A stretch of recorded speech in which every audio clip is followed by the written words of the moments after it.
The Chicago Bears are playing for the number 2 seed in the NFC playoffs. The Detroit Lions playing for pride. And I think there's going to be plenty of emotion in this Week 18 NFC North rematch. It's Crossover Thursday, Locked On Bears, Locked On Lions here on the Locked On Podcast Network.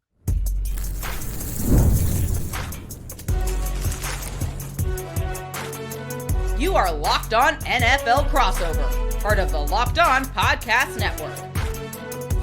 Your team every day. Welcome into our Crossover Thursday, Locked On Bears, Locked On Lions podcast. I'm Lorin Cox from Locked On Bears, alongside Matt Dery from Locked On Lions, getting you ready for the regular season finale. Really sneaks up on us here, but a lot to talk about for this game with storylines for both teams, big matchups, keys to victories. We'll see exactly just how much fight both these teams have in a Week 18 game that isn't going to change a lot for either team, but both teams sound like they want to go out there and play hard. Thank you for making Locked On Bears or Locked On Lions your first listen today. We're part of the Locked On Podcast Network, your team every day. Today's episode is presented by Prize Picks. Download the Prize Picks app today and use our promo code LOCKEDONNFL to get $50 in lineups after you play your first $5 lineups. Matt, when we start from a storylines perspective, I think about Detroit and saying, well, if they win, nothing really changes. They're out of the playoffs. If they lose, they improve their draft pick, but they're not going to intentionally try and lose the game. But how hard do you think they are going to try to win? Because the Bears say, hey, we want to win. We want to get the number 2 seed. Well, first of all, Lorin, congratulations. I mean, all the years of you and I doing these shows and dealing with Peter Bukowski and Locked On Packers, Lorin Cox is a first place host. So congratulations to you. I know I'm a kind of a parts unknown right now on vacation with crazy Wi-Fi, but I want to get that out there. Happy holidays and certainly Happy New Year to the audience too. Bottom line is, Lorin, in a wild sequence here, the Lions at 8-8 have notoriously over the last few years in the preseason never played any of their starters, never tried any of them. I mean, this year was like 2 guys, Tyleik Williams and Tate Ratledge, that they wanted to see for like one series because they were rookies. So now in a meaningless game, similar to almost preseason, if you really look at it from the Lions' perspective, what is there to play for? Yet in that freezing cold there at Soldier Field, Penei Sewell is going to be out there. Taylor Decker, who knows, could be his last game. Does he retire? He wants to play coming off an illness. Jared Goff, who got his brains beat in last week by Brian Flores, and that Vikings defense is going to play. St. Brown wants to play despite a sore knee. So the Lions want to sweep the Bears, sweep Ben Johnson, their old buddy Benedict, and make chicken salad out of you-know-what here to get to 9-8. But again, really, the game doesn't mean anything, and it's a good debate to have in Detroit about whether the regulars should be out there. But you mentioned Penei Sewell by name. I saw it as we were recording this on Wednesday that we haven't had the full injury report, but a reporter said he didn't participate in practice on Wednesday because of injury. I know, Decker sounds like he's going to play, and then is it Mahogany or one of the other offensive linemen's been in and out? And we mentioned Amon-Ra St. Brown as well. Like, do you think those guys are going to push through and play? Like, I would think, publicly you say we want to win, but any guy who's borderline injured, you sit him out and kind of say, oh, well, he's too hurt to play, even though if it were a playoff game, they would play. But in this kind of game, maybe you just sit him and say, nah, well, still, quote unquote, playing your starters. But you think they're going to push through?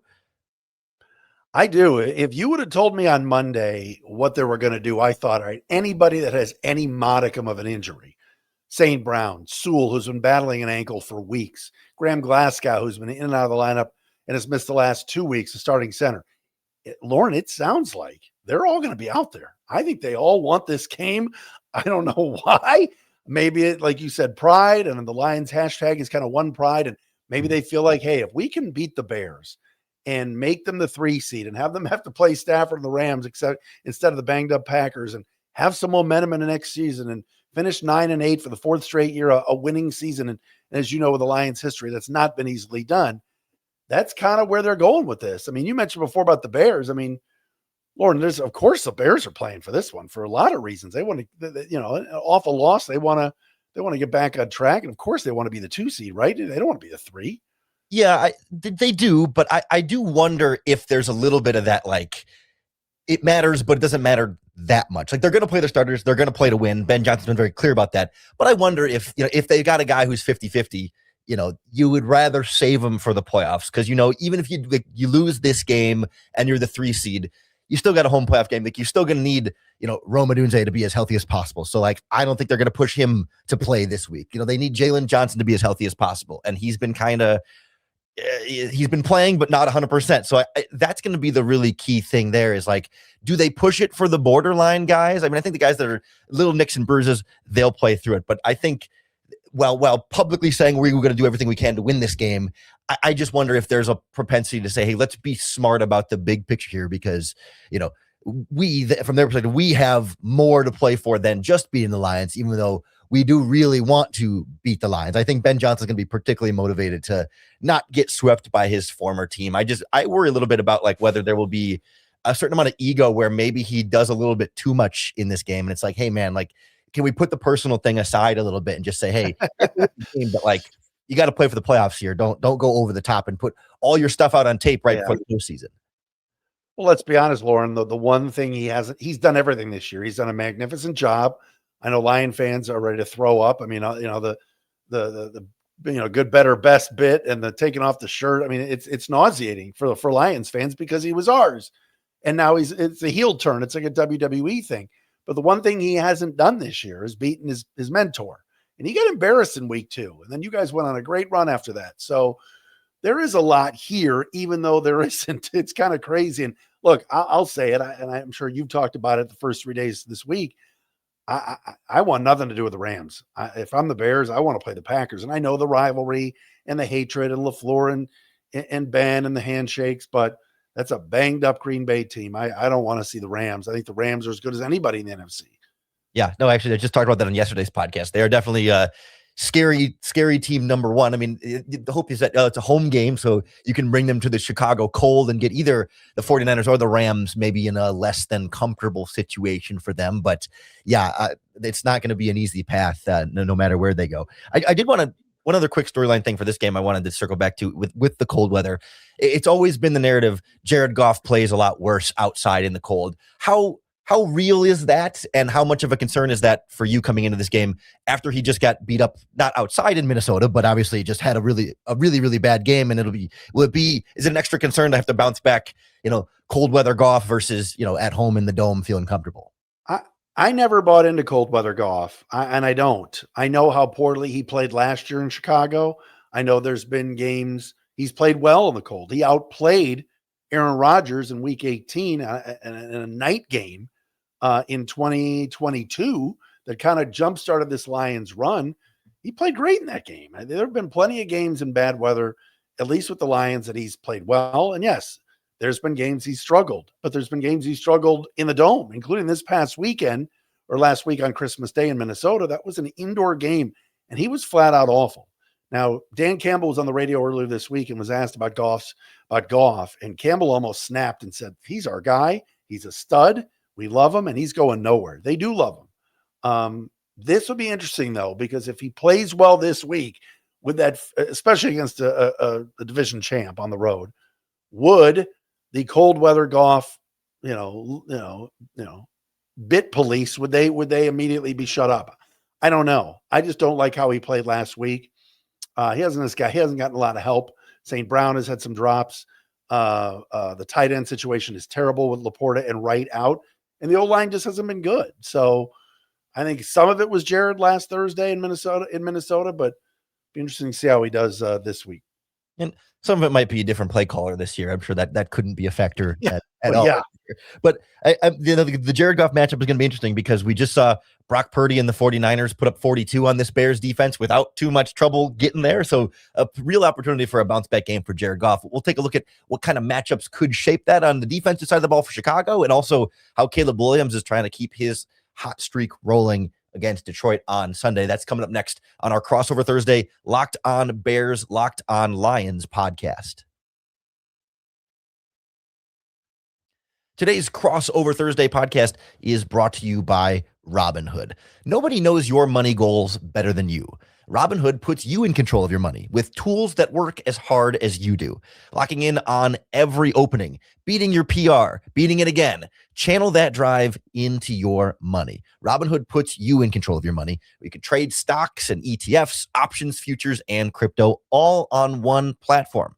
And you can now build and execute your own trades from desktop with Robinhood Legends advanced tools, or take advantage of the new Robinhood strategies with a tailored portfolio managed by a team of experts. You expect more from yourself, expect more from your money. Get started today at robinhood.com/yourmoney. Again, that's robinhood.com/YOURMONEY. Your money, your move.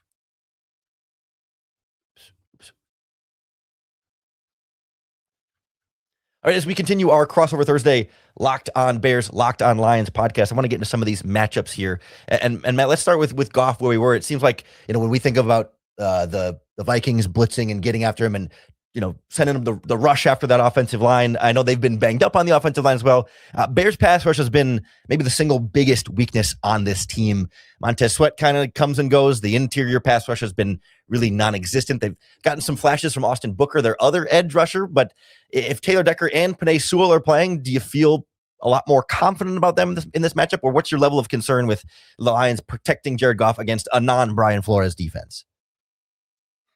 Well, I'll say this, Lorin. I really am concerned about the run game, first and foremost. Yes, protecting Goff is a problem, but the run game it's been buns for like 5 weeks. They have not gotten Jahmyr Gibbs going at all. They couldn't run the ball against Minnesota, couldn't run the ball against Pittsburgh. Gibbs was held to 2 yards on 7 carries. And that's been where this team has buttered its bread for the past 4 years.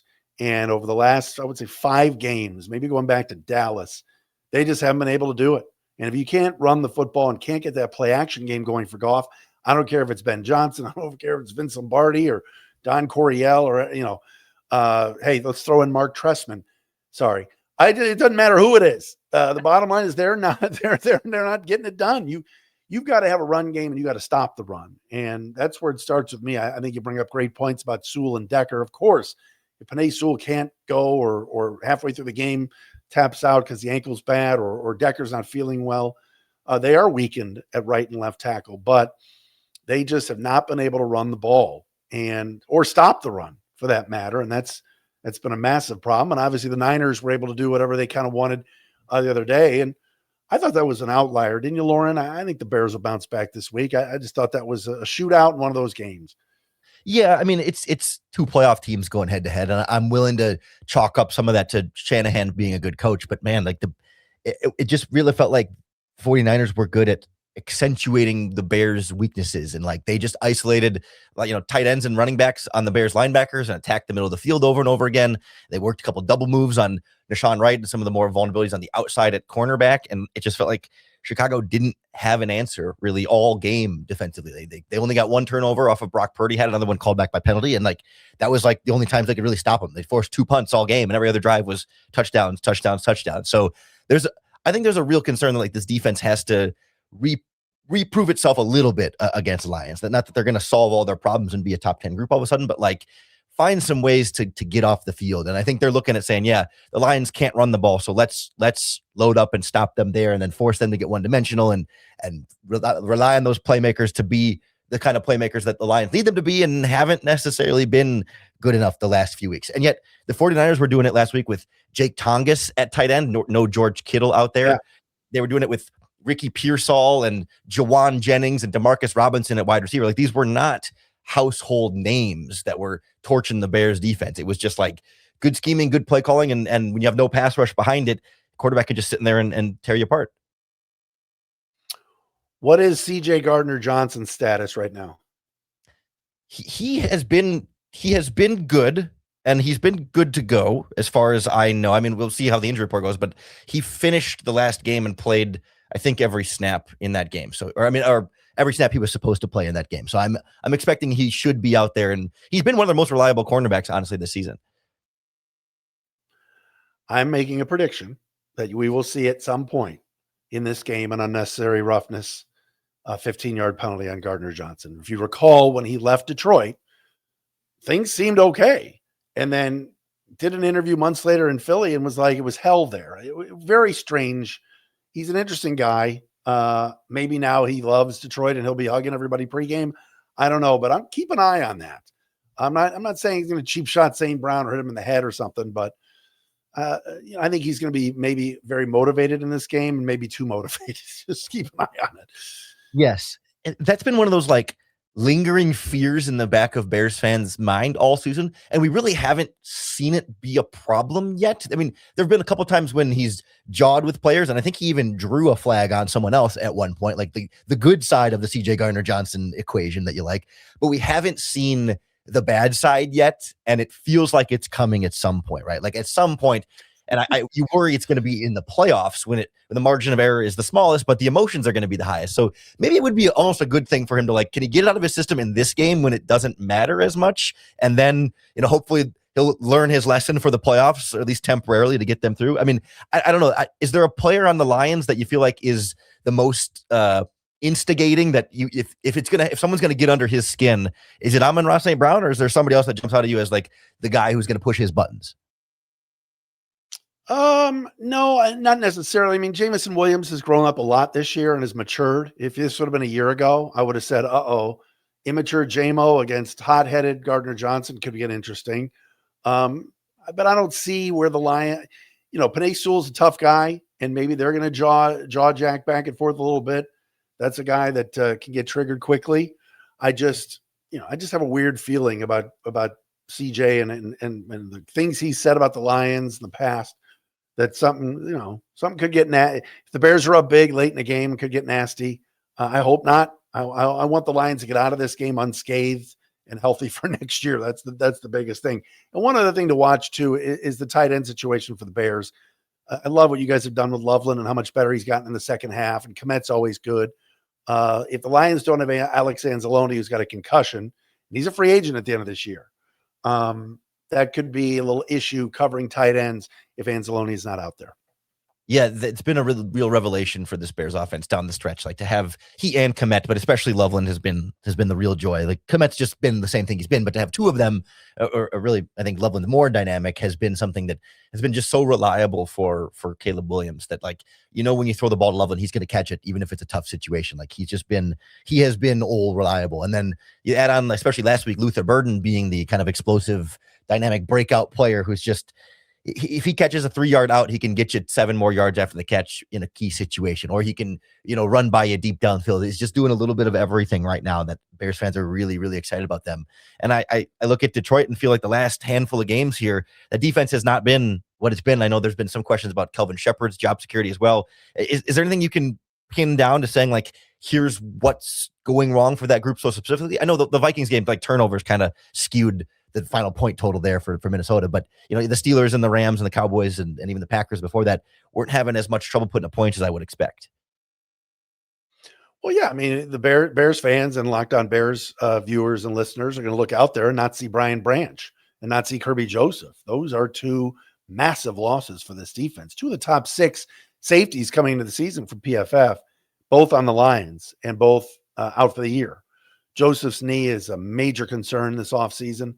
And Branch has been out too after surgeries, and he'll have to be back next year. So not having Brian Branch just really hurts. He's just a guy that comes up in the run support and does well. He's good against the pass. He can slide in and play some corner if they need him to. If anybody's hurt, and you get Terrion Arnold out. DJ Reed's been a major disappointment. But I thought the defense for the most part last week didn't play poorly.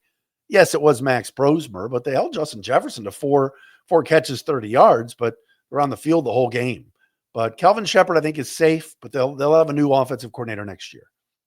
That was part of the problem for the Bears against the 49ers, the time of possession thing, right? You're just on the field for so long and guys get gassed. And I'm sure, for Detroit, that's a lack of running game, lack of time of possession, then lack of plays and ball control. And I think Chicago is going to be looking to get back to more of that too. So I wonder if we're not in for a both teams trying to lean on the running game here, trying to slow down the clock, and maybe that leads to a lower scoring matchup, or if it's both teams are trying to show up the other side and say, all right, let's come out firing, let's get points on the board. So we'll take a look at how this game could go and what the keys to victory will be for both sides as we continue our Crossover Thursday Locked On Lions, Locked On Bears podcast. Our crossover Thursday is presented by Prize Picks.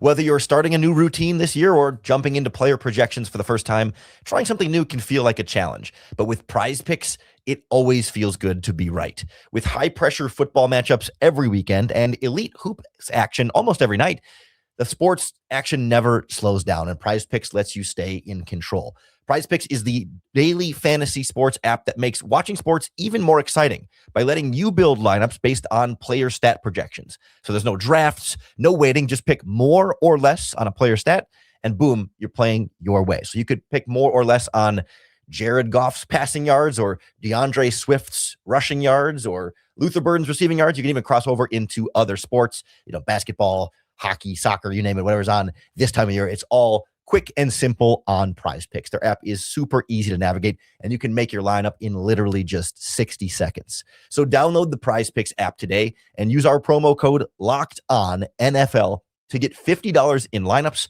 after you play your first $5 lineup. That's code LOCKEDONNFL to get $50 in lineups after you play your first $5 lineup. Prize Picks. It's good to be right. All right, as we wrap up our crossover Thursday, Locked On Bears, Locked On Lions podcast, I want to thank you for making Locked On Bears or Locked On Lions your first listen today, and hopefully every single day to start the 2026. There's a New Year's resolution for you. Tune in to Locked On Bears or Locked On Lions 5 days a week, every single week. Make us a part of your daily listening habit because we're breaking down these games for you. Even in Week 18, we haven't been gone all season long. Looking at keys to victory for both of these teams. Obviously, Bears, I think, are 3-point favorites right now on FanDuel.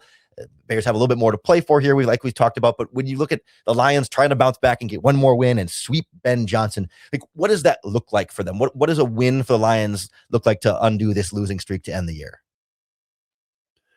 I'm going to say, Lorin, it's time to unlock David Montgomery again. I mean, you're playing Week 18, 425, so you're going to get to a 325 Central. So I'd say second half is going to be dark. It's going to be almost like a night game at that point with the sun going down. Just pound the rock with Montgomery. And I get it. Jahmyr Gibbs is your guy, and he's tremendous in the open field. But a game like this, if they could somehow just unlock him again, where he can carry some bodies, take a 3-yard gain and turn it into a 6-yard gain, get the offensive line moving again, where they're moving bodies and pushing the pile back. It just hasn't been there. And Montgomery has kind of voiced his displeasure on Instagram. There's been some deleted posts. There's been some cryptic posts.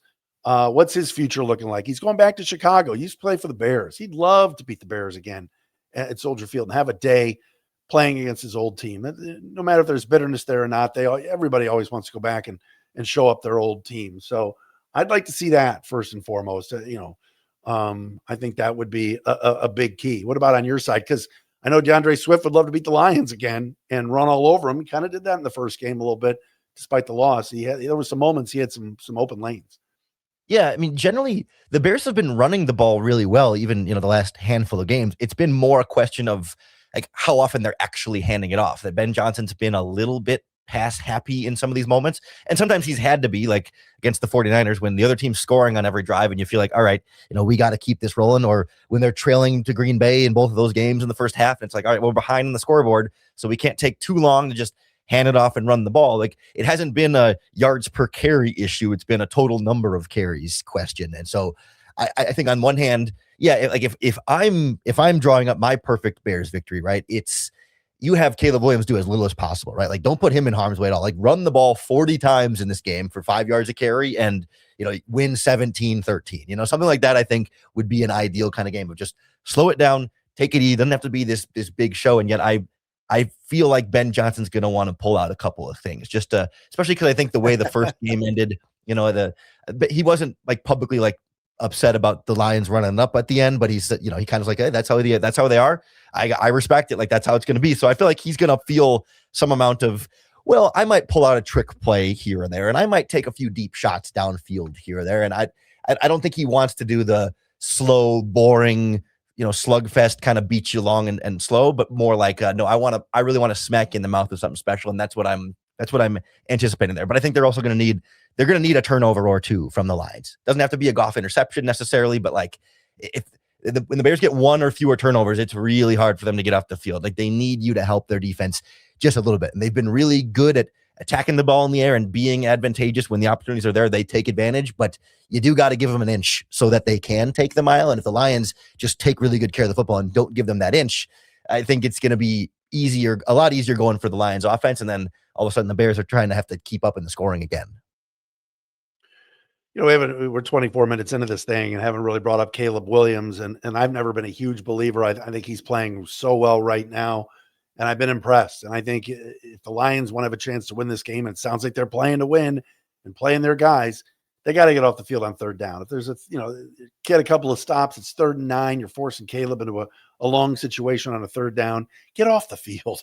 I mean, the Lion fans know this over the last month or so, just have not been able to get off the field on third down and even on some 4th down situations. And so some stops, force a punt or two. And look, I know how well Caleb's playing right now, especially with his legs and making some unbelievable throws on the run. I'm not ready to crown him MVP like Dave Kaplan, my buddy in Chicago, is, but man, he's playing so well, and you got to stop some of that stuff. And he's going to make his plays, and you guys got plenty of weapons. But getting off the field for that defense is going to be huge. It'll get demoralizing first half if the Bears are 4 for 4 of their first 5 on third down. It'll be a long day.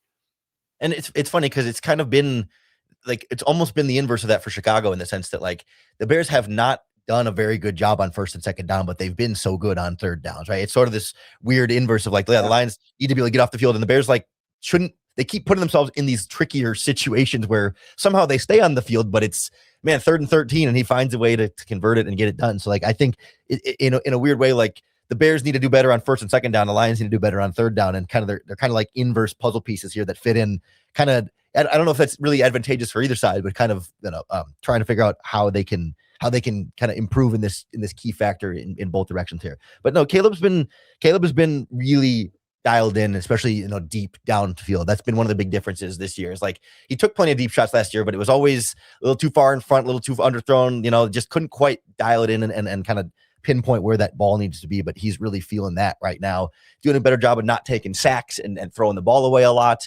and just avoiding some of those negative plays as well. But it's certainly not, far from perfect. It still has a lot of development to go. And he'll miss 4 or 5 throws a game that you're like, how do you, like, that's an easy one. Like, you got to be able to hit some of those. But he's been able to do enough of the really positive, really difficult downfield throws that more than make up for an easy check down that we one-hopped to the running back when it's like, that doesn't cost you the game, but you're still like, how can you miss that one and make the miracle throw down the sideline? I mean, it's part of the roller coaster ride that we're really enjoying.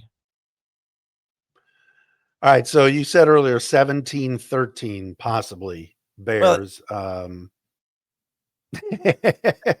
the ideal, I would say, but like I don't think the Bears defense can hold the Lions to 13. Like that would just be like the ideal. You control the clock well enough. But if I was trying to put numbers on it, I think this game will be close. I do think the Bears will win. I think even the Lions are trying hard, like subconsciously they know they're not fighting for anything. And I just think like there's a certain mentality thing that you're not even thinking about, but just in the back of your mind, why am I putting my body on the line for what? Revenge against Ben Johnson? Like how, if there's just that subtle sort of drawback there. So I would go like, 23-20 Bears is the kind of thing I'm thinking, or 24-21, something in that kind of range where the Lions offense, you'll feel a lot better about Goff and the Lions getting a little bit of a bounce back offensive performance. They'll run the ball better, I think, than they have the last few weeks, but it won't be quite enough to win the game, but you'll feel like, all right, the sky is not falling at the end of week 18. Yeah, I'm with you. I kind of see a 24-19 win for the Gary Bears, and that's kind of where I'm going with this. So shout out to Kevin Warren, the genius.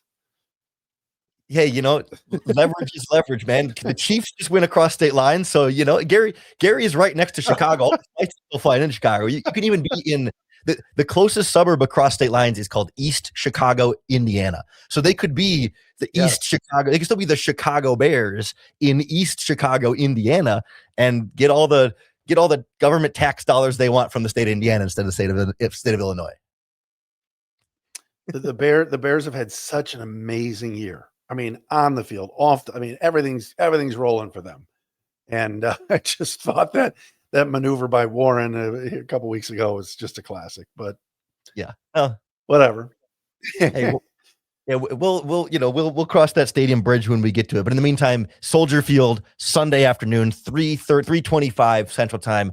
Ben Johnson revenge game part 2. It's been fun. We're looking forward to seeing how this game goes for both sides. We'll be back to break it down for you on our Monday Locked On Lions and Locked On Bears podcasts. Plus, we still have Friday shows this week coming as well to kick off your 2026 the right way. So thank you for tuning in and making Locked On Lions or Locked On Bears your first listen again today. Make it the same thing again tomorrow and every day next week and throughout the rest of this 2026 season. For Matt Dery from Locked On Lions, I'm Lorin Cox from Locked On Bears. We will talk to you again tomorrow.